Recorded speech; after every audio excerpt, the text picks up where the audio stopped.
I am my child's best teacher. Not because there's something so special about me, but because I'm most inclined to see what's so special about them. So whether I am homeschooling, unschooling, life schooling, summer schooling, or all of the above, I am equipped to see their inclinations, their desires, their passions, their quirks, the things that others may overlook, not because they mean to, but because I have an inside scoop into who they are. And so it's more about what I see in them than what curriculum I choose to use and what tools I say is going to best get them where they need to be. But more so, how what I use informs what I already see, just how special they've been designed to be. I am my child's best teacher. Shine, I'm gonna let it shine. I'm gonna let it shine. I'm gonna let it shine. I'm gonna let it. Hey guys, thanks for joining me. I'm Dr. Z. I share lesson strategies, resources, and tools for the home mom, work mom, and mom to be based on blending 10 plus years of teaching and now homeschooling. Today's vid is all about my year-end review curriculum that I've used this year with my young ones. And I just want to be able to say that this video is not about showing you a curriculum, the pros, cons, the ins and outs for the sake of helping you decide what curriculum to use for your family. I'm sorry, but there are ample videos out there that will give you that information. This video is my heart to share with you how the curriculum I have chosen for my young ones is based on me seeing their needs and seeing what it is that will best be the tools of learning for them. So if you stick around, I hope you do, like, subscribe, and click the notification bell so you'll stay updated on all our future videos. I hope you enjoy this one and be blessed. So let's dive right in. I think it's worth reiterating that this video is for the purpose of showing you how the particular resources and curriculum meet the needs of my specific children. If you are looking for reviews on different curriculum and the breakdown, I will also link some resources in the description box below. So let's start with my toddler. And just a note about grade levels. So for the purpose of homeschool records, I identify my children in particular grade, but the beauty of homeschooling is having the flexibility of moving at the pace of your child so that you are able to meet their needs and not fulfill a grade requirement. So when I'm speaking of the grades, sure, by record, you will see my children are toddler age. I have a PreK child and I have a kindergarten child. But when I go through the resources, you will see that some of my children are using resources that are on first grade, second grade level, and some lower depending on their particular developmental stage and where they are in the process. So for my toddler, I keep it very simple. If you haven't seen the previous video about some of the resources that I use that are specific to my toddler, I will link that above and in the description box below.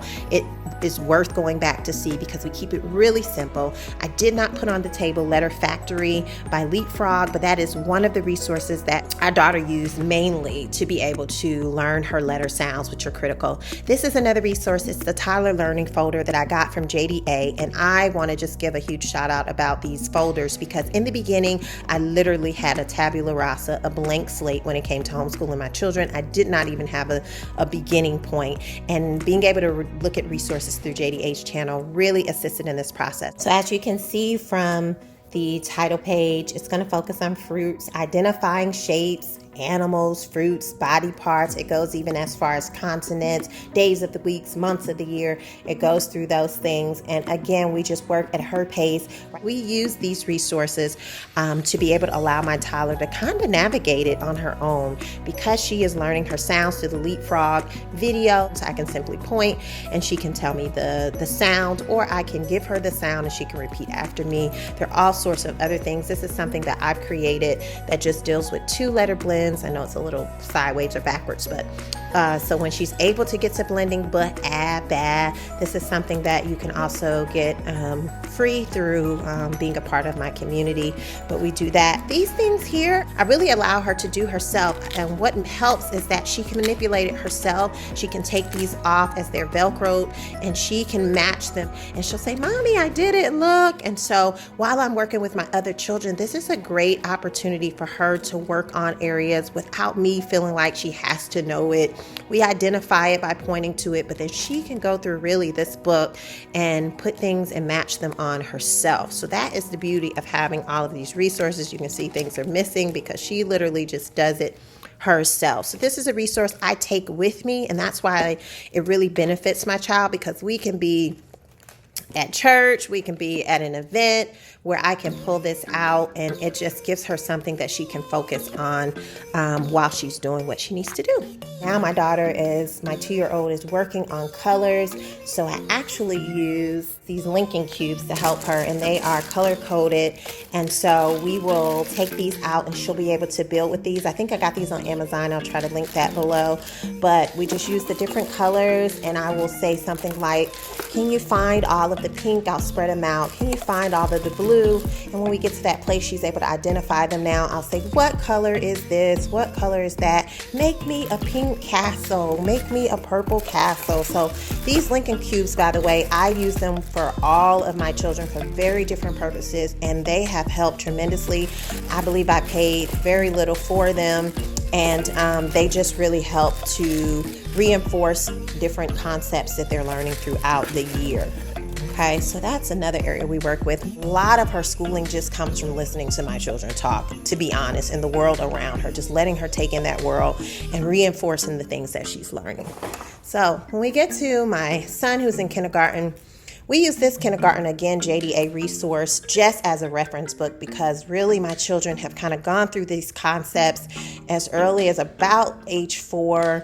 When my daughter started, my son was alongside her, even though there is a difference in their age. He was alongside her, so they clearly can identify these things. I'm actually using these with my toddler to identify the pictures, and so she's able to do that. They're able to identify their shapes. They can both count up to 100, but these were things that we did. They're learning skip counting through their foundational curriculum that they use. But again, this becomes a reference book because it gives so many things that we refer back to, and you can see some of the sight words in it. So I will link this below as well. Again, it's a JDA resource that you can print. I literally just printed it, put it in sheet protectors, put it in a binder, and I go back to it throughout their year. So we're talking about their year, their homeschool year. They school year round. In the summer, we keep it light, but they really get schooling in some form all year long, and we take breaks in between. Their foundational curriculum is classical conversations. And to sum up without going too deep into the curriculum, as I said, my children learn best through repetition. They learn best through songs and through melodies that really help them to remember. My son is a visual learner, so having the pictures to go with what he's learning really helps. And for them, before we got into using a curriculum at all, I taught them through song. So this classical conversations curriculum really paired well with what we were already doing in homeschool, which was using songs to give and to train their brain. We used it for memory verses. We use it for them to learn the days of the week, the month of the year. And so this curriculum really paired well with the model that I was already using. On top of that, it built into our faith, which is Christian faith, and it's premised or centered around the mission of knowing God and making Him known. So it's beautiful in that it just reinforces what I'm doing already in my home. And so we use this curriculum because it gives them literally memory work. It is training their brain to take in information and to be able to use that information to then call upon it when it is necessary. It's giving them the tools for learning rather than just saying, here's what you need to learn. So you have these history fact cards. It goes through the ancient world. We're talking about 161 facts that they learn in a year. They learn these through song, and they can call upon them and remember them very easily. New world, ancient world, modern world, medieval world. They go through these in a year's time. Again, talking about the pictures. They can see visual representations. And the great thing about this is that I can go to the library. I can pull in more resources to help them to see more about that specific fact, or if there's certain historical things I want to draw attention to, I go and I get things that are going to help bring attention to that area. For example, when I lived in Ghana, that was an area where we were studying geography-wise through our foundations curriculum about Ghana. Then I can pull out pictures of when I was there. Some of the learning that they gained was through experiential or helping to understand something through my experiences. So the great thing about foundations, their curriculum that they're using, is that you can go as the parent as deep as you want to go. But they learn their core subjects through this. This is the CD that they get that goes through all the subjects. So this past school year, we focused on the ancient kingdoms. Again, they got 161 events, history sentences, 24 different ones. They're learning geography. And this really helps them because my daughter is looking and learning about different countries and continents and places around the world, okay? But she connects that in so many different ways. She's learning it maybe through song or through memorization. But then when she looks at the back of the Bible, for example, she's now able to tell you where certain events took place by just going there and pointing to it and knowing it from memory. And I can give her a blank map and she's able to point out areas, but she can make connections. And that for me is critical, is their ability to connect things that they see in their everyday world or through watching something or encountering something, and they can refer back to. These are the things that really matter when it comes to their learning that I really look for. Are they able to build connections? And I don't have to force those connections. Just from them getting the memory work in their brain, they're naturally making those connections at their time and at their pace. All right, this is another book. It's mainly for me. It just really breaks down the different science experiments that we do through classical conversations. It helps me to know what they're going to learn, the procedures for doing it. And after we come from our community day, which is once a week, then they can go and they can redo these experiments and they can learn more. We can dive deeper. For reading, my 5-year-old, my son, he's doing Teach Your Child to Read in 100 using lessons. I believe he's like on lesson 50 or no, he's like lesson 54, 55. My daughter went through this program as well. They're short and simple lessons. I have plenty of videos on this that I will link in the description box, but they're short lessons. And what's great for them is that I'm reading a script and they are doing it with me. They are following along with the lessons with me.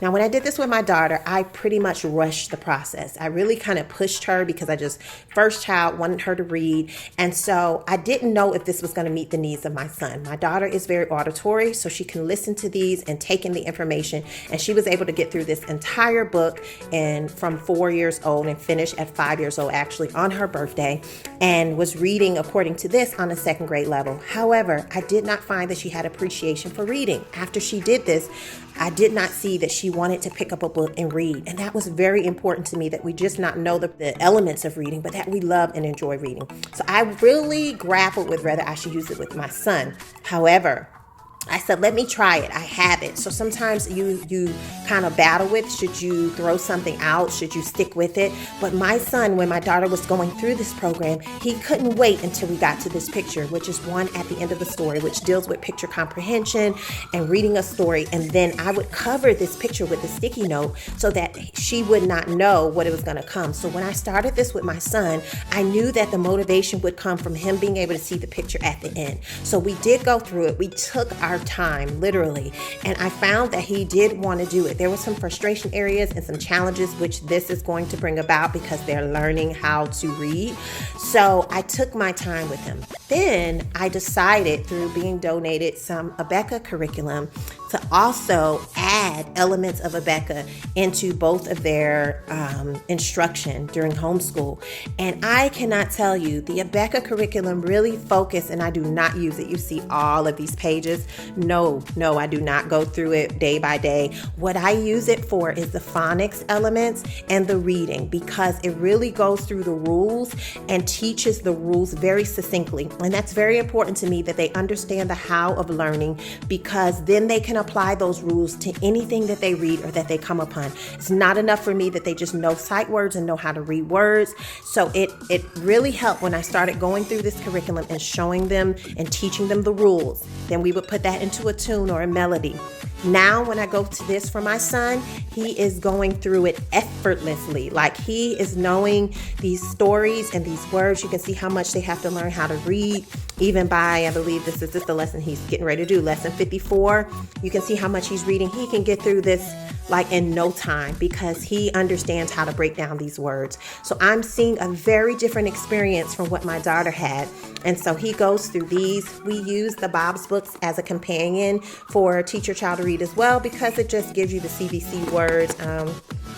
These books are great as well. They're short readers, and my son can literally just, in his quiet, independent time, pull out one and he'll go through it and he can read it, and it just reinforces the CVC words that he's learning. He is beyond these books at this point, so I will be ordering other versions, but I found that I have gone to the Abeka readers for him, and that he is eating that up. So I may or may not add to these Bob books, but these are great beginning reader books, and they have all sorts of different ones that you get based on level, okay? But this is the readers rather that I got. So he can go through these very easily now, and I use this in companion with this. This is all Abeka. So I do the teacher's edition, and I'm able to kind of walk along with him through it.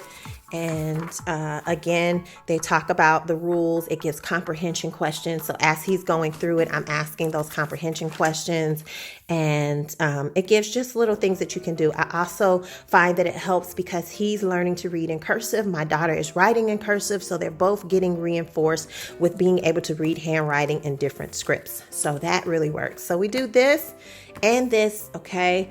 And it seems to be working really well. So how did I get my daughter out of that rut with teach a child to read, knowing that on level she could read those books but didn't have a desire?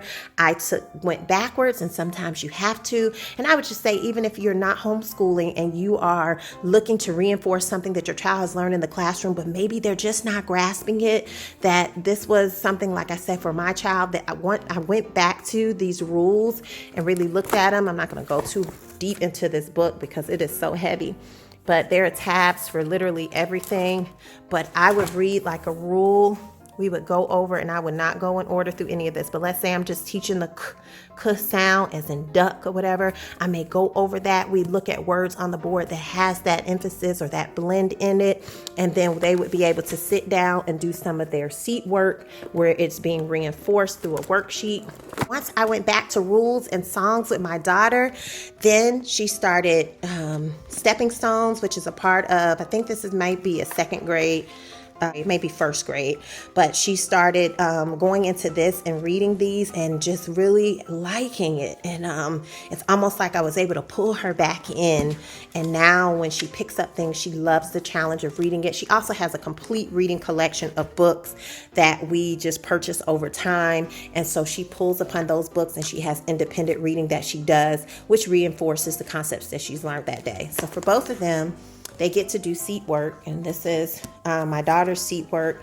So they can come and whatever they have learned for that particular day, they get to sit down and they get to do it, okay? So we're still working through these books through the summer, and these are first grade books. And the thing is, I never went through my son through the kindergarten book. He started right at first grade because he can do these concepts. And so I'm like, great, you got him. Let's work through them. For him, he's visual. Once again, really helps him to be able to identify what he's doing, to be able to look at so for example, he knows if there's two vowels, the first vowel says its name, the second vowel is silent, so he can know that this word is time and this word is Tim. He's able to distinguish it because of the rules. So for me, this was why it met their needs. Again, seeing it in cursive and seeing it in a regular script, so then being able to see it in two different scripts, and then him being able to match. These are just one-sheeters that they go through.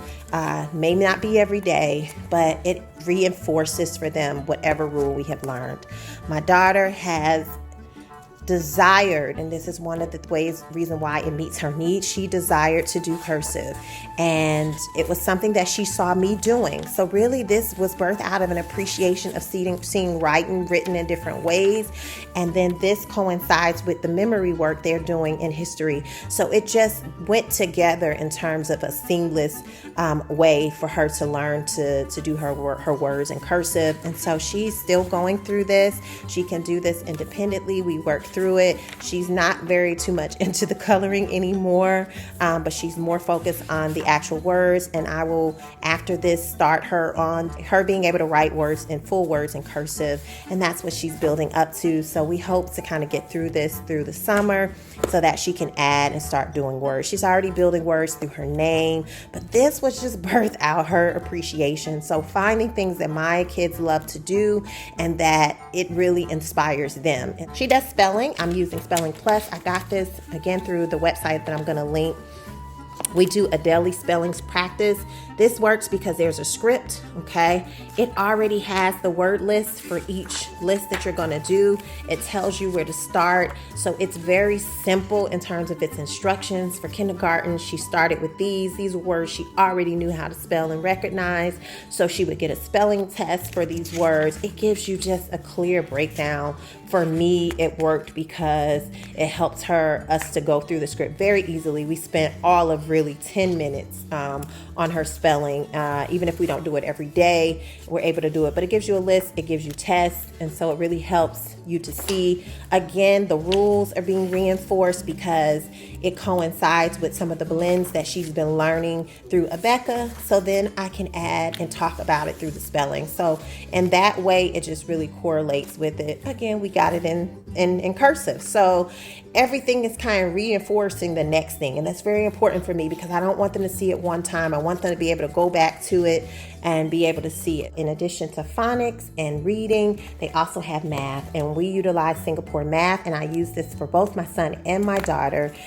We started out with the kindergarten book A, and then we moved on and we are wrapping and continuing with kindergarten book B. The concepts that they are learning when they were in the first book was same, different, sets, count to 5, numbers to 5, numbers to 10, number order, shapes, patterns, length, size, weight, capacity, equal steps, more or less.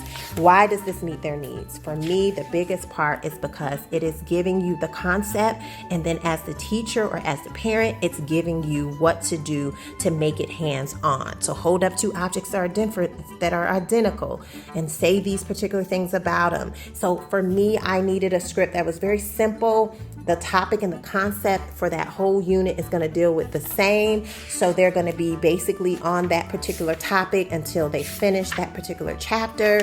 Once they are finished with that chapter, you can see it goes on to the next chapter and they continue on and on. In addition to that, it goes through 3 phases. So you're going to get your hands-on objects manipulation phase.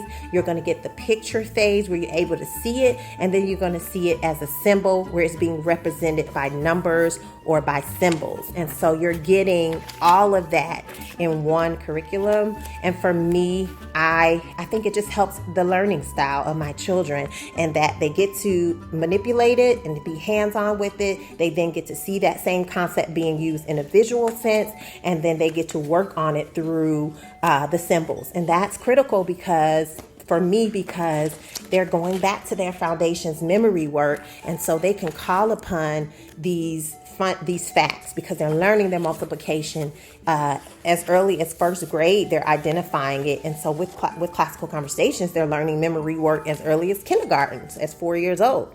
So it all kind of interplays with one another. And so I'm that person that does not believe you have to have a one-size-fits-all, one curriculum that hits every need. If you're just trying to do some summer review, summer work, because again, it's giving you the guide and it's helping your child to kind of be able to practice it one concept at a time. So you may not even use the whole book. It may just be a particular concept that you want to reinforce for the summer months. Okay, so this is what they do for math. I'm trying to think that I covered everything. So these are the core subjects that my children are focusing on. Again, if you have questions, please leave it below. We use all sorts of other things. We use our world more than anything when we're grocery shopping, when we're out and about, when we go on field trips. We're able to call upon the concepts that we have used and to apply them. But these are really the core things that I use on a day-to-day basis because it has helped my child and my children to see learning beyond the book, beyond the classroom, to apply it and make connections in their world. I am so glad you guys stuck it out with me, and I would love to answer any questions that you have. If you found something helpful in this video, again, you can go to the description box for more resources, but please do like, share, and subscribe, and we look forward to seeing you on the next one. Have a blessed day. Pockets, guys, until we get to what you're gonna get your 20. Say, I don't know what's my 20. Is that a 20? Is that the number 20? All right, you got to pick your 25, 20, and then 5. Put that away. All right, do you have a pocket, Shyla? All right, guys, so we are first starting out in the Dollar Tree. We're gonna see what they decide to do with this money. Okay, to be continued.